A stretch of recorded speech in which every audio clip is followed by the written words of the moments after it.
تو ڈیفالٹ ہونا تو یہی ہے کہ عام آدمی جو ہے وہ اپنی اشیاء خورد و نوش خریدنے جائے تو نوٹوں کی گڈیاں ساتھ لے کر جائے، بوریوں کی گڈیاں ساتھ لے کر جائے، لیکن اس کو یا تو چیز نہ ملے یا تو اس بوریوں میں اس کو چند اشیاء جو ہیں وہ ملے، تو یہ ڈیفالٹ کی صورت ہوتی ہے، اور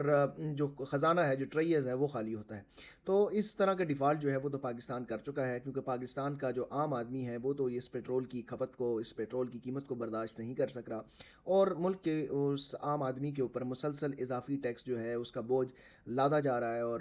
یہ جو پیٹرولیم مصنوعات کی قیمتوں میں اضافہ ہے، یہ حکومت کی اپنی نااہلی اور ناکامیوں کی وجہ سے ہے۔ یہ ثابت ہو چکا ہے کہ یہ کوئی عالمی منڈی کی میں بڑھتی ہوئی قیمتوں کی وجہ سے نہیں ہے۔ اس میں دو وفاقی وزراء ہیں جنہوں نے بات کی ہے، ایک تو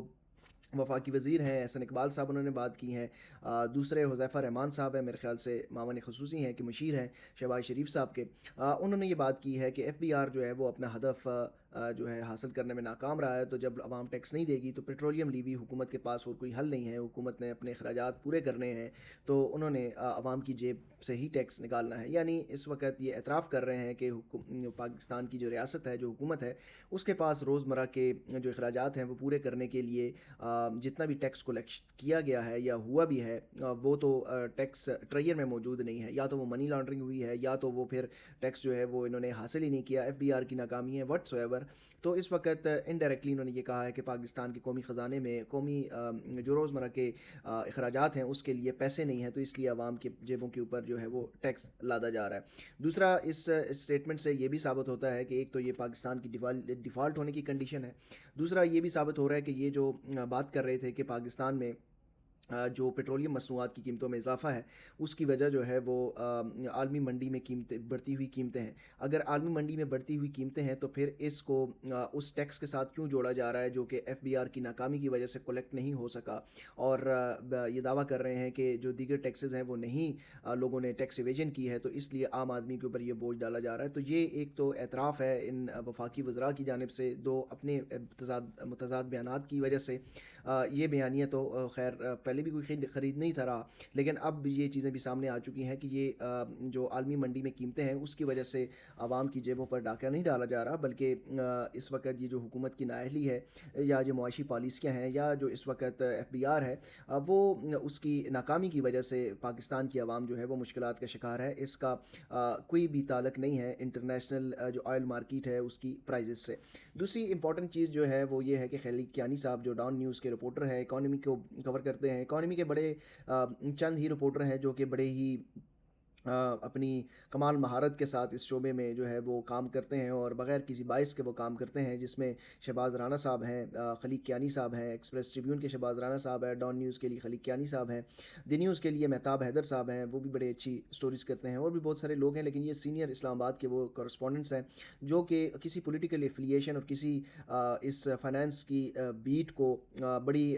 جو ہے وہ پروفیشنلزم کے ساتھ کور کرتے ہیں، اور کوئی اس سے اپنا ذاتی فائدہ جو ہے وہ نہیں اٹھاتے ہیں۔ حالانکہ میں نے بڑے فائنانس کے ایسے رپورٹر دیکھے ہیں جنہوں نے دو سال میں صرف اس بیٹ کو کور کیا، اور اس 2 سال میں انہوں نے دن دگنی رات چگنی ترقی کی، اور ایسی ترقی کی کہ شاید بڑے بڑے کاروباری جو ہے وہ ایسی ترقی نہیں کر سکتے جس طرح فائنانس کے رپورٹرز نے کی ہے، لیکن ان لوگوں نے بڑی محنت کے ساتھ آج بھی جو ہے وہ اپنی تنخواہ کے اوپر گزارا کرتے ہیں۔ تو خلیق کیانی صاحب کی یہ خبر ہے، اور انہوں نے ڈان نیوز میں ایک پروگرام کے اندر یہ بات کی کہ جو پیٹرولیم لیوی کی جو ٹارگٹ تھا 11 مہینوں کا، وہ یہ حکومت جو ہے وہ 10 مہینوں میں پورے کر چکی ہے، یعنی 1400 کچھ ارب جو ہے وہ پیٹرولیم لیوی سے جو اکٹھے کرنے تھے 11 مہینوں میں، یہ حکومت پہ آلریڈی اس کو 10 ماہ میں ہی عوام کی جیب سے نکال چکی ہے، لیکن پھر بھی اس عوام کے اوپر پیٹرولیم لیوی کا جو اضافی سرچارج اکٹھا کیا گیا ہے اس کا کوئی ریلیف اس کروشل وقت میں نہیں دیا جا رہا۔ اس کی وجہ یہ ہے کہ پاکستان کے قومی خزانے میں جو پیسہ ہے وہ موجود نہیں ہے، جو آمدنی آنی تھی وہ آئی نہیں ہے۔ اس کی بہت ساری ریزنز ہیں، ایک ریزن تو یہ ہے کہ پاکستان میں کاروبار کی جو حالات ہیں وہ منہدم ہو چکے ہیں، ہر شعبہ جو ہے وہ مکمل طور پر تباہ حالی کا شکار ہے، اور یہ کوئی 1 2 یا 3 سالوں کا قصہ نہیں ہے، یہ 75 برسوں کی کہانی ہے کہ پاکستان کو ایک مافیا نے جکڑا ہوا ہے، اور وہ مافیا جب دیکھتا ہے کہ کوئی بھی کاروبار جس میں زیادہ منافع ہے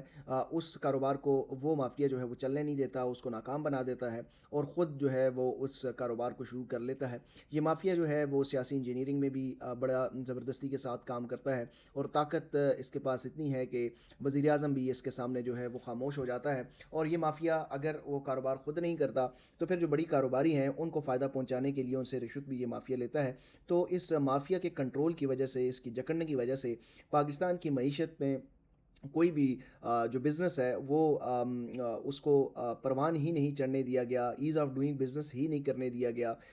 کوئی بھی اگر کاروبار کرنا چاہتا بھی ہے تو اس کو تنگ کیا گیا، اور رشوت جو ہے وہ اپنی ذاتی جیبیں بھرنا جو ہے وہ مقصد تھا۔ جس طرح ہمیشہ مافیا اور کارٹیل جو ہے وہ کام کرتے ہیں، اسی طرح پاکستان میں کارٹیل اور ایک مافیا جو ہے وہ ایک بڑا مضبوط ہے، وہ کام کر رہا ہے۔ تو اس کا نتیجہ اب یہ ہو رہا ہے کہ پاکستان کی عوام کے اوپر ٹیکسز لادے جا رہے ہیں، اور جو غریب ہے اس کی جیب سے ٹیکس نکالا جا رہا ہے، جو امیر ہے اس کو ٹیکس چھوٹ دی جا رہی ہے، کیونکہ وہ جو امیر ہے وہ جو اس مافیا کے ساتھ گٹھ جوڑ میں ہے اور وہ ملا ہوا ہے یا ملوث ہے اس سارے معاملے میں۔ تو یہ تو پاکستان کی عوام کی بدحالی کا اور یہ ساری جو قصہ ہے وہ میں نے آپ کے ساتھ کیا، لیکن اس سارے معاملے میں سوال یہ پیدا ہوتا ہے کہ اس کا ذمہ دار کون ہے؟ اس کا ذمہ دار کیا اس مافیا کو، اس کارٹیل کو ہر دفعہ سپورٹ کرنے والے لوگ ہیں، یا وہ سیاسی جماعتیں ہیں، یا وہ مافیا خود ہے جو کہ عوام کو بھی زنجیروں میں جکڑ رکھا ہے، جس نے معیشت بھی پاکستان کی تباہ کر دی ہے، اور اسٹل جو ہے وہ انہوں نے اپنے لیے جب ضرورت پڑتی ہے تو وہ اپنی استثناء بھی ان کو مل جاتی ہے، ایکسٹینشن بھی مل جاتی ہے، ان کو بیرون ملک کے جائیدادیں بھی مل جاتی ہیں، دورے بھی مل جاتے ہیں، اور لیکن ان کا احتساب کبھی نہیں ہوتا۔ کوئی عدالتیں جو ہے وہ اتنی طاقتور نہیں ہے کہ ان کا کوئی احتساب کر سکے۔ تو یہ جو حقائق ہیں، یہ حقائق آپ کو بتانا بھی ضروری تھے، کیونکہ میں نے اس پورے ویکینڈ میں پاکستان کا جو عسکری میڈیا ہے اس کی حالت جب دیکھی تو اس میں تو ایک جشن کا سما تھا۔ اس میں لگ رہا تھا کہ جو رعایا ہے اور جو ریاست ہے، یا جو بادشاہ ہے اور اس کی جو رعایا ہے، اس کے درمیان ایک بہت بڑا خلیج ہے، گیپ ہے، اور کوئی احساس نام کی کوئی چیز نہیں ہے، جو کہ پچھلے ہمیں کبھی کبھار کچھ حکومتوں میں نظر آتی تھی، اور خاص طور پر عمران خان کی حکومت میں احساس کا ایک پورا پروگرام بنایا گیا تھا، اور اس کے پیچھے ایک وجہ ہی یہ تھی، اس کا نام رکھنے کی وجہ ہی یہ تھی کہ عمران خان صاحب کی جو حکومت ہے اس میں بڑے مسائل تھے، لیکن اس حکومت کے اندر ایک چیز ضرور تھی کہ اس کے اندر احساس ضرور تھا۔ اسی احساس کی وجہ سے پاکستان جو ہے وہ کرونا جیسی صورتحال میں بھی اتنی بدترین حالت میں نہیں تھا۔ لوگوں کو پیٹرول جو ہے وہ میسر تھا، لوگوں کو کھانا کھانے کے لیے چیزیں میسر تھی، ادویات کے اوپر سبسڈی تھی، پیٹرول کے اوپر سبسڈی دی گئی تھی، لیکن یہ موجودہ حکومت بڑی بے حسی کے ساتھ، بڑی بے شرمی کے ساتھ یہ بات کرتی ہے کہ عوام ٹیکس نہیں دیں گے تو پھر ہم غریب عوام کے اوپر پیٹرولیم لیوی بڑھا دیں گے۔ یعنی اس وقت اس عوام کا بس اگر چلتا ہے تو وہ صرف اس غریب لوگوں کے اوپر پڑتا ہے جو تنخواہ دار ہیں، جو پیٹرول بھرواتے ہیں یا جو بجلی کے بل بھرتے ہیں، اور ان سے ٹیکس جو ہے وہ وصول کیا جا سکتا ہے۔ لیکن جو بادشاہ ہے، جو بادشاہ کے لوگ ہیں، جو بادشاہ کے دربار میں حاضر ہوتے ہیں، یا جو بادشاہ کو خوش کرتے ہیں، ان سے ٹیکس ان کو چھوٹ دی جائے گی۔ یہ ایک بہت بڑا ظلم ہے پاکستانیوں کے اوپر۔ اس ظلم کے اوپر کوئی بات نہیں کرتا، اس ظلم کے خلاف کوئی اٹھتا نہیں ہے، اس ظلم کا احساس کوئی نہیں کرتا، اور پتہ نہیں کب تک یہ ظلم جاری رہے گا اور کب تک پاکستانی اس ظلم کو برداشت کرتے رہیں گے۔ مجھے اجازت دیجیے، اپنا خیال رکھیے گا، اللہ حافظ۔